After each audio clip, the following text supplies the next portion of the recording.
Chapter 54. As soon as they were gone, Elizabeth walked out to recover her spirits, or, in other words, to dwell without interruption on those subjects which must deaden them more. Mr. Darcy's behavior astonished and vexed her. Why, if he came only to be silent, grave, and indifferent, said she, did he come at all? She could settle it in no way that gave her pleasure. He could be still amiable, still pleasing to my uncle and aunt, when he was in town, and why not to me? If he fears me, why come hither? If he no longer cares for me, why silent? Teasing man. I will think no more about him. Now, said she, that this first meeting is over, I feel perfectly easy. I know my own strength, and I shall never be embarrassed again by his coming. I am glad he dines here on Tuesday. It will then be publicly seen that on both sides we meet only as common and indifferent acquaintance. Yes, very indifferent, indeed, said Elizabeth, laughingly. Oh, Jane, take care. My dear Lizzie, you cannot think me so weak as to be in danger now. I think you are in very great danger of making him as much in love with you as ever. They did not see the gentleman again till Tuesday, and Mrs. Bennet, in the meanwhile, was giving way to all the happy schemes which the good humor and common politeness of Bingley, in half an hour's visit, had revived. On Tuesday there was a large party assembled at Longbourn, and the two who were most anxiously expected, to the credit of their punctuality as sportsmen, were in very good time. When they repaired to the dining room, Elizabeth eagerly watched to see whether Bingley would take the place which, in all their former parties, had belonged to him, by her sister. Her prudent mother, occupied by the same ideas, forbore to invite him to sit by herself. On entering the room, he seemed to hesitate, but Jane happened to look round, and happened to smile. It was decided. He placed himself by her. Elizabeth, with a triumphant sensation, looked towards his friend. He bore it with noble indifference, and she would have imagined that Bingley had received his sanction to be happy, had she not seen his eyes likewise turned towards Mr. Darcy, with an expression of half-laughing alarm. His behavior to her sister was such during dinner-time as showed an admiration of her, which, though more guarded than formerly, persuaded Elizabeth that, if left wholly to himself, Jane's happiness, and his own, would be speedily secured. Though she dared not depend upon the consequence, she yet received pleasure from observing his behavior. It gave her all the animation that her spirits could boast, for she was in no cheerful humor. Mr. Darcy was almost as far from her as the table could divide them. He was on one side of her mother. She knew how little such a situation would give pleasure to either, or make either appear to advantage.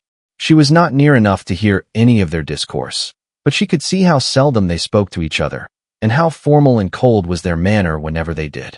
Her mother's ungraciousness made the sense of what they owed him more painful to Elizabeth's mind, and she would, at times, have given anything to be privileged to tell him that his kindness was neither unknown nor unfelt by the whole of the family. She was in hopes that the evening would afford some opportunity of bringing them together, that the whole of the visit would not pass away without enabling them to enter into something more of conversation than the mere ceremonious salutation attending his entrance. Anxious and uneasy, the period which passed in the drawing-room before the gentlemen came was wearisome and dull to a degree that almost made her uncivil. She looked forward to their entrance as the point on which all her chance of pleasure for the evening must depend. If he does not come to me, then, said she, I shall give him up forever. The gentleman came, and she thought he looked as if he would have answered her hopes. But, alas! The ladies had crowded round the table, where Miss Bennet was making tea, and Elizabeth pouring out the coffee, in so close a confederacy that there was not a single vacancy near her which would admit of a chair. And on the gentleman's approaching, one of the girls moved closer to her than ever, and said, in a whisper, The men shan't come and part us, I am determined. We want none of them, do we? Darcy had walked away to another part of the room. She followed him with her eyes, envied everyone to whom he spoke, had scarcely patience enough to help anybody to coffee, and then was enraged against herself for being so silly. A man who has once been refused. How could I ever be foolish enough to expect a renewal of his love? Is there one among the sex who would not protest against such a weakness as a second proposal to the same woman? There is no indignity so abhorrent to their feelings. She was a little revived, however, by his bringing back his coffee cup himself, and she seized the opportunity of saying, "Is your sister at Pemberley still?" "Yes, she will remain there till Christmas." "And quite alone? Have all her friends left her?" "Mrs. Annesley is with her. The others have been gone on to Scarborough these 3 weeks."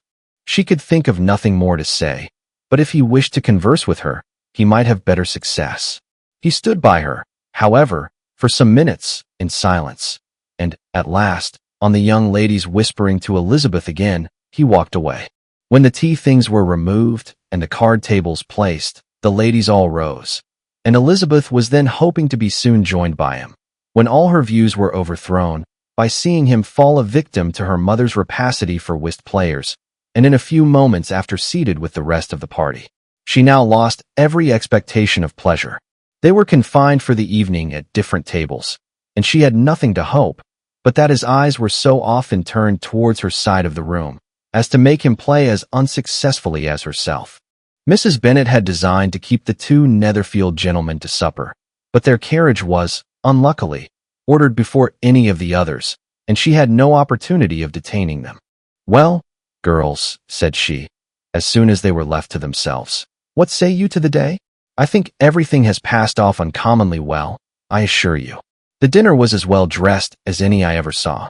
The venison was roasted to a turn, and everybody said they never saw so fat a haunch. The soup was 50 times better than what we had at the Lucases last week, and even Mr. Darcy acknowledged that the partridges were remarkably well done, and I suppose he has 2 or 3 French cooks at least.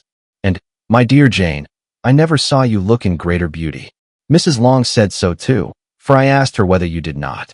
And what do you think she said besides? Mrs. Bennet, we shall have her at Netherfield at last." She did, indeed. I do think Mrs. Long is as good a creature as ever lived, and her nieces are very pretty behaved girls, and not at all handsome. I like them prodigiously. Mrs. Bennet, in short, was in very great spirits.